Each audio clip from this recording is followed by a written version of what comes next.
Selamat datang di Eka Media, channel yang akan menambah informasi dan wawasan kita. Saat ini kita akan membahas tentang India. Nama resmi India disebut sebagai Republik India, adalah sebuah negara federal yang bersistem parlementer dengan berbentuk republik konstitusional di Asia Selatan dengan garis pantai sepanjang 7.000 km, dan bagian dari anak benua India. Negara ini membagi perbatasan dengan Afghanistan, Pakistan, Tiongkok, Nepal, Bangladesh, Bhutan, dan Myanmar.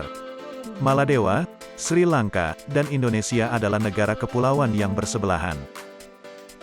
Dengan jumlah penduduk terbanyak kedua setelah Tiongkok, yakni berjumlah lebih dari 1 miliar jiwa, dan merupakan negara terbesar ketujuh berdasarkan ukuran wilayah geografis.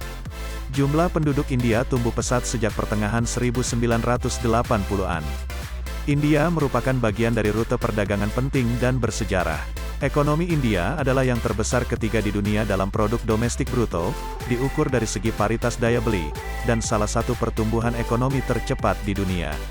India merupakan negara dengan sistem demokrasi liberal terbesar di dunia serta memiliki pemerintah. India juga telah muncul sebagai kekuatan regional yang penting, memiliki kekuatan militer terbesar, dan memiliki senjata pemusnah massal. India adalah letak dari peradaban kuno seperti peradaban lembah Sungai Indus, dan merupakan tempat kelahiran dari 4 agama utama di dunia, Hindu, Buddha, Jain, dan Sikh. Negara ini merupakan bagian dari Britania Raya sebelum meraih kemerdekaan pada 1947. India adalah salah satu tempat pertama yang dihuni oleh manusia setelah migrasi dari Afrika.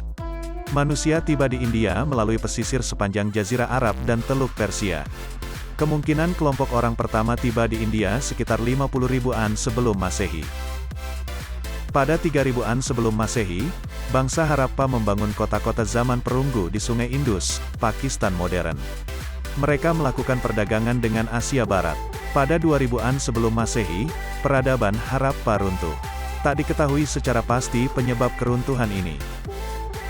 Tidak lama setelah itu, bangsa India Eropa datang dari Asia Tengah ke India.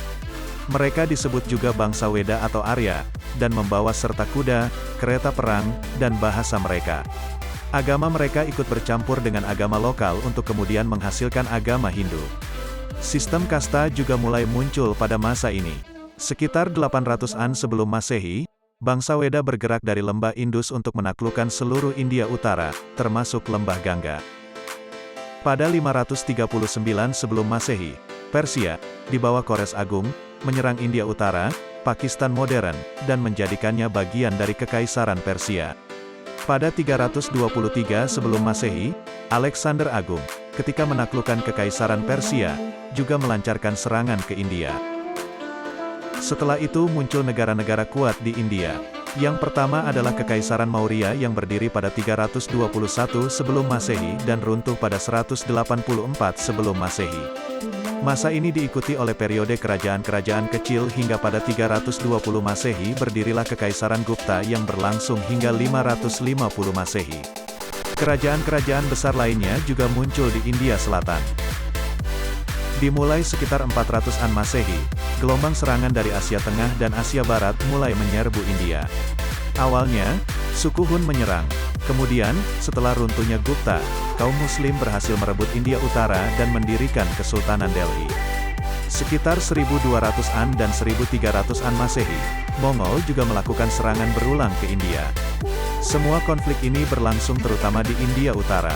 Sementara di India Selatan, kerajaan-kerajaan India lokal relatif tidak terlalu terganggu.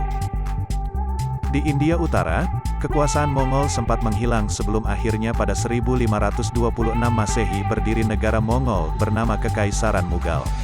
Pada tahun 1700-an Masehi, Mughal melemah dan terpecah menjadi kerajaan-kerajaan kecil. Ini memicu Britania Raya bergerak dan menaklukkan India. Geografi India. Himalaya, yang memanjang dari Jammu dan Kashmir di utara hingga Arunachal Pradesh di timur jauh, membentuk hampir seluruh perbatasan India di timur.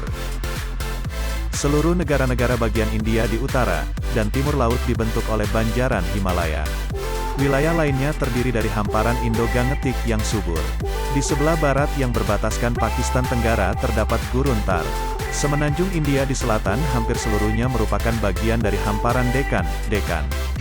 Di kedua sisi hamparan ini terdapat dua banjaran pesisir yang berbukit-bukit, Gos Barat dan Gos Timur. India memiliki beberapa sungai besar seperti Sungai Gangga, Brahmaputra, Yamuna, Godavari, dan Krishna. Sungai-sungai tersebutlah yang menyebabkan suburnya hamparan-hamparan di sebelah utara India sehingga cocok untuk ditanam.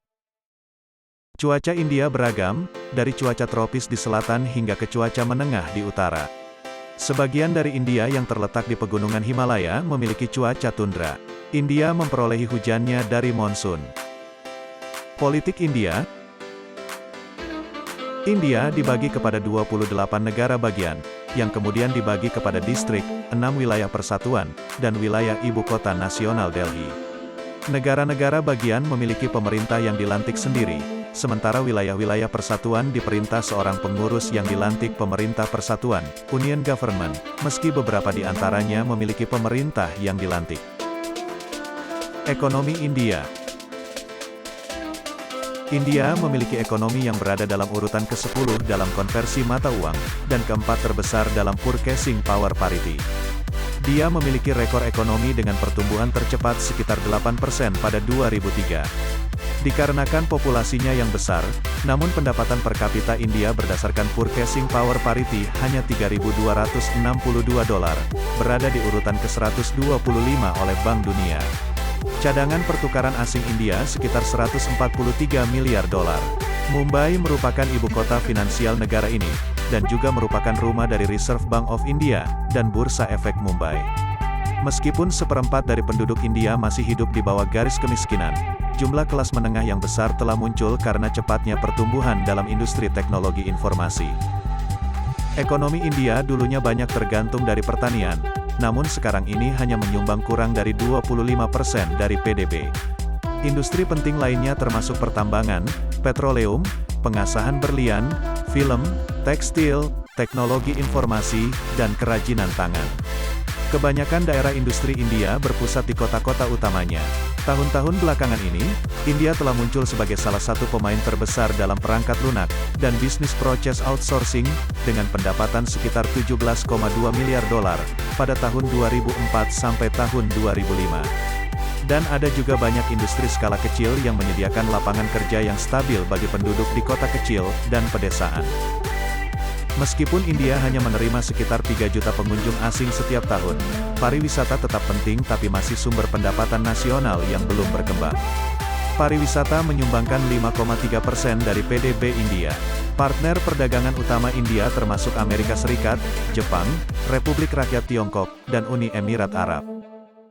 Ekspor utama India termasuk produk pertanian, tekstil, batu berharga, dan perhiasan, jasa perangkat lunak, dan teknologi, hasil teknik, kimia, dan hasil kulit, sedangkan komoditas impornya adalah minyak mentah, mesin, batu berharga, pupuk, kimia.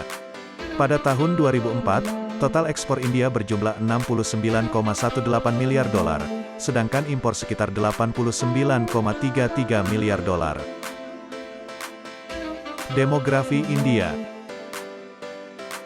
Agama mayoritas penduduk di India beragama Hindu 79,8%, Islam 14,23%, Kristen 2,30%, Sikh 1,72%, dan sisanya Buddha 0,70%, Jain 0,36%, dan lainnya 0,9%. Sensus penduduk India tahun 2011 menunjukkan, jumlah penduduk India sudah mencapai 1,2 miliar penduduk. Budaya India.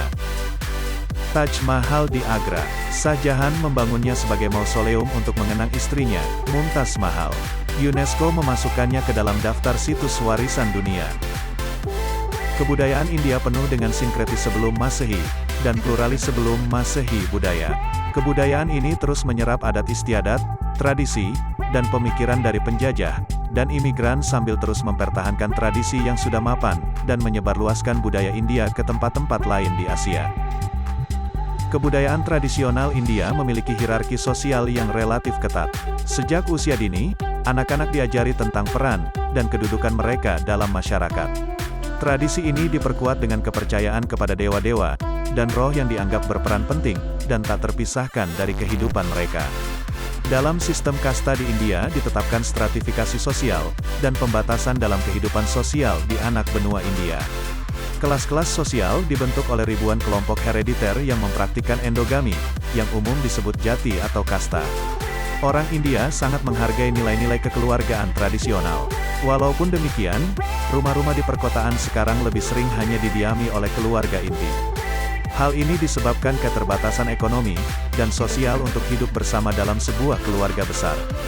Di kawasan pedesaan masih umum dijumpai anggota keluarga dari 3 hingga 4 generasi yang tinggal di bawah satu atap.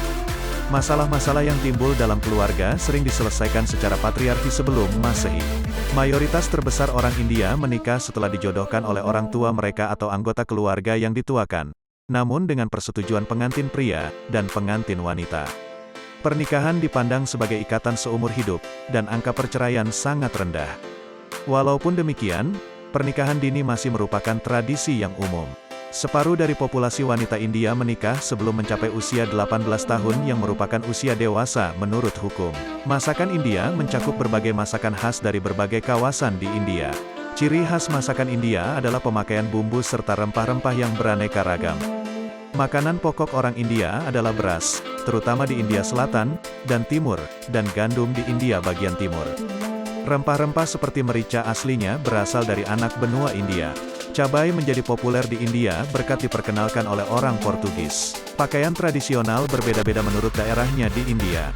Warna-warni dan gaya pakaian tradisional bergantung pada berbagai faktor, terutama iklim. Pakaian berupa kain yang disampirkan merupakan gaya busana yang populer di India. Wanita mengenakan pakaian yang disebut sari, dan pria mengenakan pakaian yang disebut dhoti atau lungi. Pakaian dari kain yang dijahit juga populer, seperti salwar kameez yang dikenakan wanita.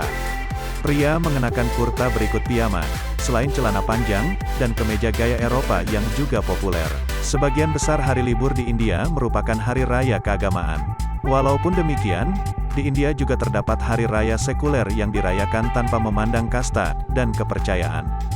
Hari raya yang dikenal di seluruh India, misalnya Diwali, Ganesh Chaturthi, Ugadi, Thai Pongal, Holi, Onam, Vijayadasami, Durga Puja, Idul Fitri, Bakar Id, Natal, Buddha Jayanti, dan Vaisakhi.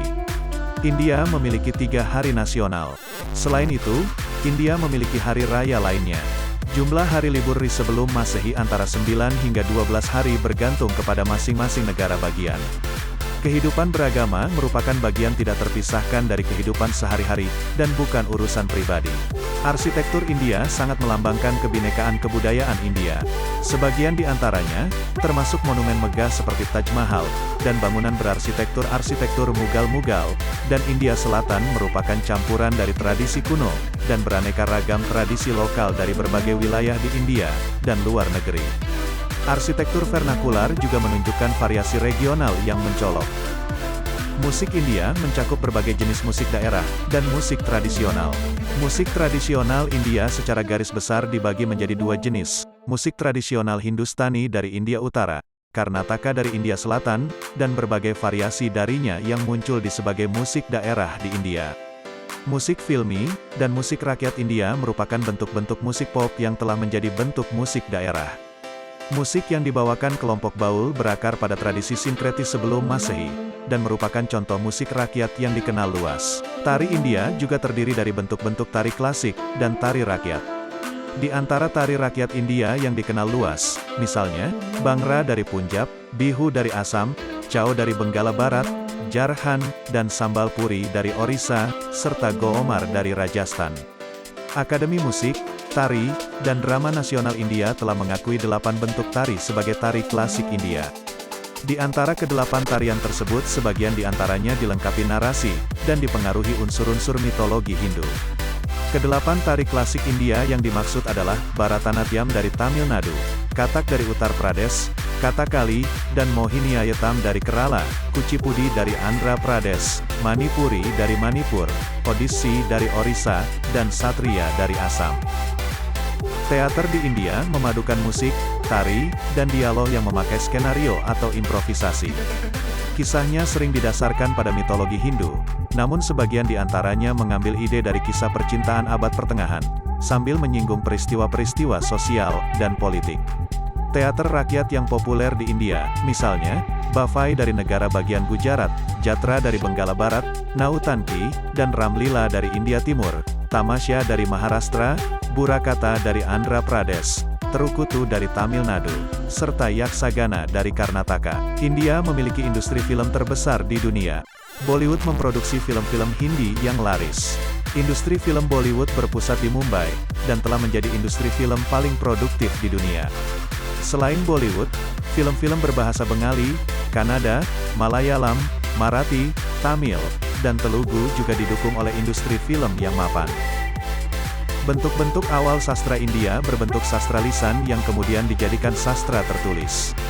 Kesusastraan India mencakup karya-karya sastra Sanskerta, seperti bentuk awal Weda, epos Mahabharata, dan Ramayana, drama Sakuntala, puisi-puisi seperti Mahakavya, dan sastra Sangam dalam bahasa Tamil. Di antara penulis India era modern terdapat sastrawan Rabindranath Tagore yang memenangi hadiah Nobel tahun 1913. Berikut ini adalah 12 hal unik yang hanya ada di India yang mungkin perlu kita ketahui. Pertama, wanita yang sudah menikah memakai cincin di kaki. Di kebanyakan negara barat, memakai cincin di tangan kiri berarti kamu sudah menikah. Di India, cincin kawin dipakai di tangan kanan. Tangan kiri dianggap tangan yang melakukan pekerjaan kotor, dari bersih-bersih sampai memakai sepatu. Tapi di India, wanita yang sudah menikah tidak hanya memakai cincin di jari tangan. Mereka juga memakainya di jari kaki. Cincin jari kaki, yang dikenal dengan sebutan bichia, adalah tradisi dalam agama Hindu. Bichia dipakai pada jari telunjuk di kedua kaki. Umat Hindu percaya ada manfaat kesehatan dari memakai bichia. Tekanan dari cincin pada jari telunjuk kaki dapat membuat siklus menstruasi wanita menjadi lancar dan memastikan rahim tetap sehat. Selain itu, cincin tersebut biasanya terbuat dari perak, karena bahan ini dipercaya dapat mengusir unsur negatif dari tubuh. Kedua, orang India makan sesuai dengan 6 musim setiap tahunnya. Secara sebelum Masehi India memiliki 4 musim, tapi menurut kalender Hindu, ada 2 tambahan musim yang dikenal dengan nama Varsa atau monsun, dan Heman atau pra musim dingin. Semua musim tersebut terhubung dengan prinsip Ayurveda, pengobatan holistik berusia ribuan tahun yang lahir di India. Pengobatan Ayurveda berfokus pada menyeimbangkan berbagai jenis energi di dalam tubuh. Mereka yakin bahwa apa yang kamu makan sangat penting bagi kesehatanmu. Selain itu, setiap musimnya alam juga menyediakan jenis makanan yang harus kamu makan saat itu. Sebagai contoh, di musim panas tersedia buah-buahan dan sayur mayur seperti semangka dan mentimun. Kamu harus memakannya pada di musim ini karena jenis makanan ini memberikan hidrasi yang tinggi. Sementara selama musim hujan, banyak orang terkena flu. Jadi, buah-buahan mengandung antioksidan seperti stone fruit, buah-buahan dengan biji besar dan keras, akan bantu mencegahmu jatuh sakit. Ketiga, McDonald's dan merek makanan cepat saji lainnya menawarkan banyak sekali pilihan vegetarian. India adalah negara dengan jumlah penduduk vegetarian terbanyak di dunia. Sekitar 38% penduduknya tidak makan jenis daging apapun. Ini sebagian besar disebabkan kepercayaan agama mereka, karena umat Hindu menghormati semua jenis kehidupan dan melestarikan hewan. Beberapa hewan ini, seperti sapi, bahkan dianggap suci. Itu sebabnya banyak franchise makanan cepat saji besar, seperti McDonald's, yang sudah menyesuaikan dengan permintaan pelanggan mereka. Menu McDonald's di negara ini termasuk McAloo-Tikki Burger dan McVeggie. Keduanya dibuat dengan patty vegetarian yang terbuat dari kacang polong, kentang, dan rempah-rempah India. Keempat, sapi diperlakukan seperti manusia, bahkan lebih baik lagi. Sapi adalah hewan suci di India. Umat Hindu percaya hewan ini adalah representasi dari alam. Susu sapi adalah produk yang dianggap sangat berharga, karena dikenal sebagai sumber nutrisi bagi manusia dan hewan. Karena alasan ini, sapi bebas berkeliaran di negara ini. Hampir 6 juta ekor sapi berkeliaran di trotoar di kota-kota besar, bahkan terkadang menghambat lalu lintas. Kalau kamu melihat seekor sapi berjalan-jalan di India, kamu tidak boleh memindahkannya, hindari saja atau tunggu sampai hewan ini pindah. Di India, sapi dilarang disembelih atau diekspor. Pada tahun 2007, sapi mulai diberi kartu identitas yang dilengkapi foto untuk melindungi hewan ini agar tidak diekspor. Para peternak biasanya meninggalkan begitu saja sapi yang sudah tidak produktif di kota jika mereka tidak mampu lagi untuk memberi makan. Kelima, monyet bisa dengan bebas bersantui di kolam renang dan menerbangkan layang-layang. Sudah banyak diketahui bahwa sapi dan hewan lain hidup lebih bebas di India. Tapi entah kenapa, ternyata di negeri ini hewan juga lebih mengembangkan sisi kemanusiaannya, seperti monyet yang menerbangkan layang-layang di atas gedung. Video itu menjadi viral di India, dan kita pasti sependapat bahwa ini merupakan pemandangan yang luar biasa. Selain itu, di Mumbai, sekelompok monyet direkam sedang bersenang-senang di kolam renang. Siapa yang mengira kalau monyet adalah perenang yang andal? Keenam, orang India dapat menikahi pepohonan dan hewan. Di India, seseorang bisa menikahi pohon dan juga hewan. Meskipun pernikahan ini tidak memiliki kekuatan hukum, perayaan itu diakui secara budaya.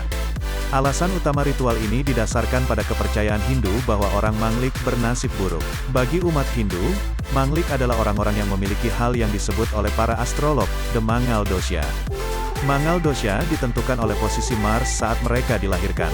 Orang yang memiliki hal ini bisa membawa sial bagi suami dan keluarganya. Orang yang lahir di bawah pengaruh the Mangal Dosha harus melakukan ritual ini agar kutukan tersebut dapat dipindahkan ke pohon atau hewan. Para gadis biasanya diminta untuk menikah dengan pohon peepal atau pisang untuk mematahkan kutukan sebelum ketujuh. Bayi dipakaikan eyeliner. Banyak orang tua di India memakaikan eyeliner hitam pada bayi mereka. Tapi jenis riasan ini berbeda dengan yang dijual di toko. Celak ini dikenal dengan nama kajal atau surma. Namanya bisa berbeda-beda tergantung setiap wilayah di negara tersebut. Bahan dasar kajal adalah stibnite, mineral sulfida, atau galena, timbal sulfida. Menurut kepercayaan, tahayul kajal diketahui sebagai pelindung dari mata jahat. Sebagian orang percaya kalau celak tersebut juga bisa melindungi mata dari penyakit, meski banyak dokter yang tidak sependapat. 8. Para pria biasanya berpegangan tangan di jalan. Meskipun kontak intim tidak dianjurkan di depan umum di India, berpegangan tangan adalah gestur yang sangat umum di antara orang-orang yang berjenis kelamin sama. Sekelompok teman pria biasa berpelukan, karena ini menunjukkan persahabatan sejati. 9. Polisi biasanya sangat kreatif saat bertugas. Di India, polisi dapat bertindak jauh lebih kreatif dalam pekerjaan sehari-hari mereka. Dari kostum berbeda-beda hingga ponsel yang ditempelkan ke helm untuk merekam rutinitas mereka, tak ada yang tak mungkin. Selain itu, polisi India membuat beberapa cara yang tidak biasa untuk menghukum para pelanggar hukum. Polisi Pune, misalnya, memaksa orang-orang untuk melakukan yoga di jalanan. Meditasi dan yoga setiap hari sebagai bagian dari rutinitas sangat dianjurkan di dalam kepolisian. Para polisi percaya kalau praktik ini dapat meningkatkan kedisiplinan serta mengendalikan rasa frustrasi dan kemarahan. Hal lain yang sangat dianjurkan dalam kepolisian India adalah menumbuhkan kumis. Petugas polisi yang berkumis lebat menerima bonus tambahan dalam gaji mereka. Kepala polisi percaya kalau memiliki kumis menciptakan citra yang lebih terhormat. 10. Sebagian besar orang India tidak berbicara dalam bahasa Hindi. Ada lebih dari 19.500 bahasa dan dialek yang digunakan di India. Namun, hanya 121 yang dituturkan oleh lebih dari 10.000 orang. Bahasa Hindi adalah salah satu bahasa sebelum Masehi yang diakui. Tapi India tidak memiliki bahasa nasional. Bahasa Hindi adalah bahasa ibu dari 44% orang di negara ini. Bahasa Bengali menjadi bahasa kedua yang paling banyak digunakan, dengan hanya 8,3% dari populasi yang mengklaim bahasa ini sebagai bahasa ibu mereka. Jumlah penuturnya bervariasi di setiap wilayah negara, namun kamu tidak perlu khawatir saat berkunjung ke India. Bahasa Inggris juga merupakan bahasa sebelum Masehi. Negara ini memiliki lebih dari 129 juta penutur bahasa Inggris. Ini adalah populasi penutur bahasa Inggris terbesar ketiga di dunia setelah AS dan Nigeria. 11. Ular dipuja, dan indik tubuh diberikan saat festival. India memang negeri dengan banyak budaya dan ritual. India juga merupakan tempat dengan festival paling beragam. Beberapa di antaranya sangat populer, seperti Holi, festival warna. Ada juga Kumbh Mela, festival terbesar umat Hindu, yang ditandai dengan ritual berenang di sungai. Tetapi ada juga kalender yang penuh dengan acara-acara lain, seperti festival ular, yang disebut Nag Panchami, yang dirayakan pada hari kelima dalam bulan kalender lunar Sravana. Ular hidup disembah pada acara ini, dan para pemujanya memberi mereka susu dan tikus. Kalau pernah mengunjungi India, tinggalkan komentar kalau kamu melihat langsung semua hal yang kami sebutkan dan juga hal unik lainnya. Demikianlah beberapa fakta unik dan sisi menarik lainnya mengenai India. Terima kasih telah menyaksikan dan sampai jumpa kembali pada tayangan berikutnya.